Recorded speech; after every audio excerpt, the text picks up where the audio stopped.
It's my honor to welcome you both to the United States as we take the next critical step in advancing the Australia-US-UK partnership, AUKUS. The AUKUS agreement we confirm here in San Diego represents the biggest single investment in Australia's defence capability in all of our history. One of the most advanced nuclear-powered subs the world has ever known. Those plans could not happen without cutting-edge American technology and expertise. So I pay tribute to you, Mr. President, for your leadership. In September 2021, the leaders of the United States, Australia, and the United Kingdom announced the formation of a new trilateral security partnership.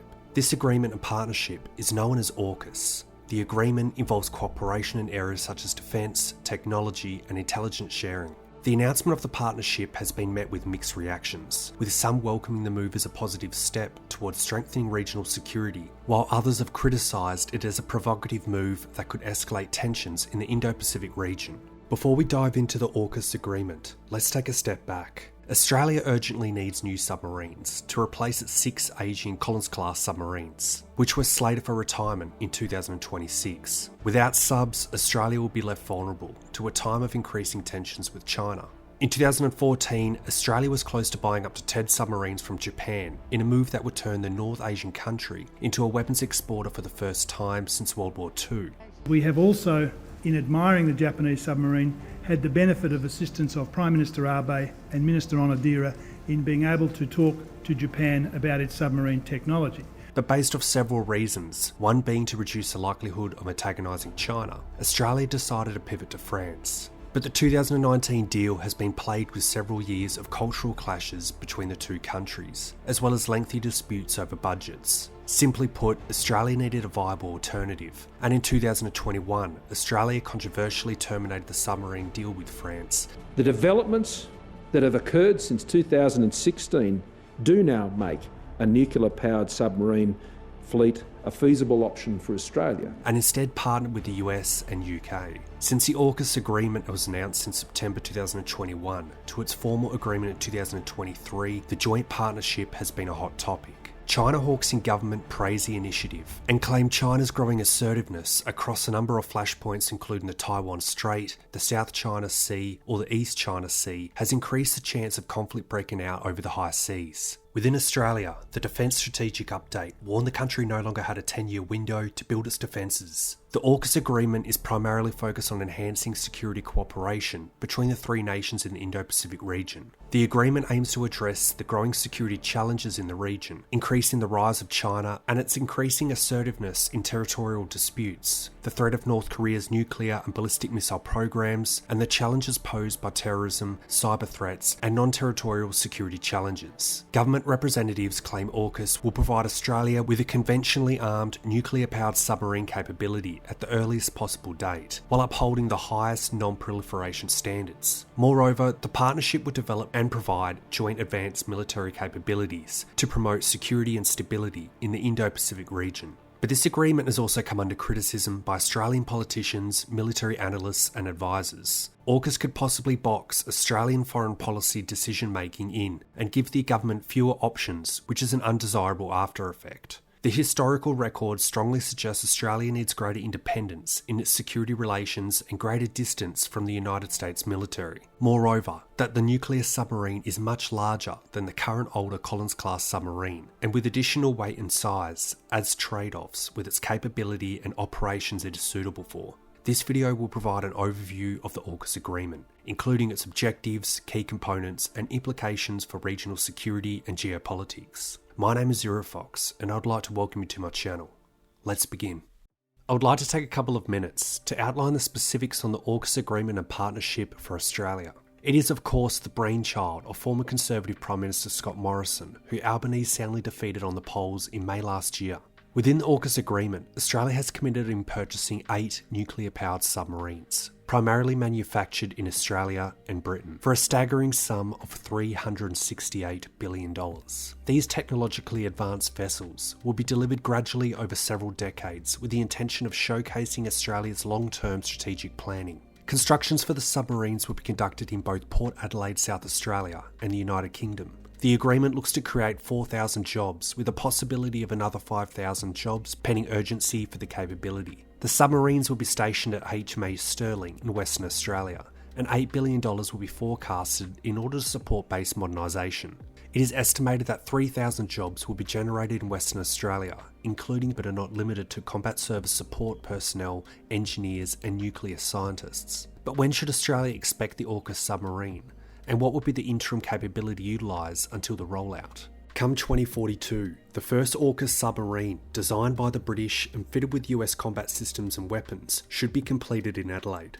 Future AUKUS boats will arrive at 3-year intervals. Now that is obviously a long way off, and Australia certainly cannot rely on the Collins-class submarine until then. With the support and approval of the US Congress, beginning in the early 2030s, the US will sell 3 Virginia-class submarines to Australia, with the potential to sell up to 2 more if needed, jump-starting their undersea capability a decade earlier than many predicted. The support and approval of Congress is a very important part of the sentence made by President Biden, and the elephant in the room here is whether the deal is safe if Joe Biden loses his presidency. Australia's acquisition of nuclear-powered submarines is only the first pillar of the AUKUS agreement. Technological cooperation, which includes work on hypersonic weapons, quantum technologies, and artificial intelligence, is also supposed to be part of the mix. During the March joint announcement, President Biden flagged that from this year, Australian naval personnel would embed with both the United States and UK crewed submarines and at their shipyards. Moreover, there will be a permanent rotational presence of both US and UK nuclear-powered submarines to Australia to help develop the workforce it would need to build. These submarines will look to operate not only in the Indo-Pacific but to the west. Apart from the eye-watering price tag, up to $368 billion over 30 years, there was one other element that stood out as new. Defence Minister Richard Marles announced Australia would dispose of high-level nuclear waste generated by the submarines domestically. The chosen AUKUS submarine design will use a sealed reactor. It means highly enriched uranium will be locked away for 3 decades until the reactor needs to be refueled. That is a significant commitment to make. This is going to require a facility to be built in order to facilitate the disposal. He also stated that the facility would be remote from populations and on defence land, current or future. At the devastating cost to the taxpayer, Australia is looking to take advantage of the modern US military technology, strengthening its military ties with both the US and the United Kingdom and the stimulation of jobs in the maritime industry. The opinions on this agreement is divided to say the least. On one side, the historical deal solidifies our decision to align with our major military ally, being the US, and solidifies Australia's place on the world stage in offensive and defensive naval operations. On the other side is the critics, who see the amount spent as, I quote, the worst deal in all history and irrational in every dimension. The trilateral agreement reinforces the US strategic hegemony in its effort to contain China, of which could have deadly consequences for Australia. The AUKUS agreement is primarily focused on enhancing security cooperation between the 3 nations in the Indo-Pacific region. The agreement aims to address the growing security challenges in the region, including the rise of China and its increasing assertiveness in territorial disputes, the threat of North Korea's nuclear and ballistic missile programs, and the changes posed by terrorism, cyber threats, and non-traditional security challenges. To achieve these objectives, the AUKUS agreement includes a range of initiatives and measures. One of the key components of the AUKUS agreement is the sharing of advanced defence technology between the 3 nations. The United States and the United Kingdom have agreed to share their nuclear submarine technology with Australia, which will enable the country to build a fleet of nuclear-powered submarines. Another important aspect of the AUKUS agreement is the sharing of intelligence between the 3 nations. As all 3 nations are members of the Five Eyes Agreement, it would look to bolster the partnership to better monitor and respond to security threats in the region, including those posed by state and non-state actors. The AUKUS agreement have also agreed to cooperate in the area of cybersecurity,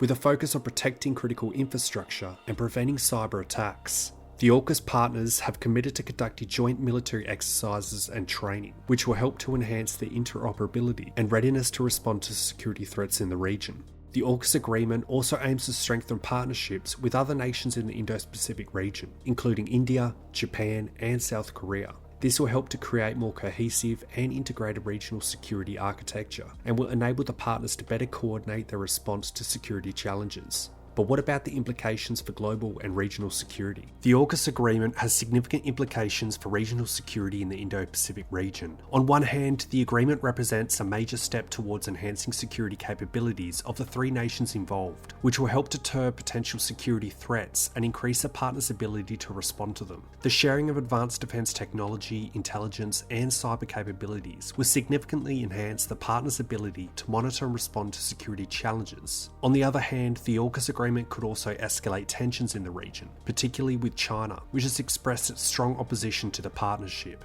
The agreement could lead to a regional arms race, as the countries in the region may feel the need to acquire advanced military capabilities to counter the US-Australia alliance. China views the AUKUS agreement as a provocative move that is aimed at containing its rise and limiting its influence in the region. China has also accused the United States of using the partnership to expand its military presence in the region and encircle China. Moreover, the AUKUS agreement could also have implications for other regional security initiatives, such as the Quad, a security grouping comprising Australia, India, Japan, and the United States, which is also focused on enhancing regional security and countering China's influence in the region. The AUKUS agreement could either complement or compete with the Quad, depending on how it is implemented and whether the technology would be shared with other strategic partners in the future.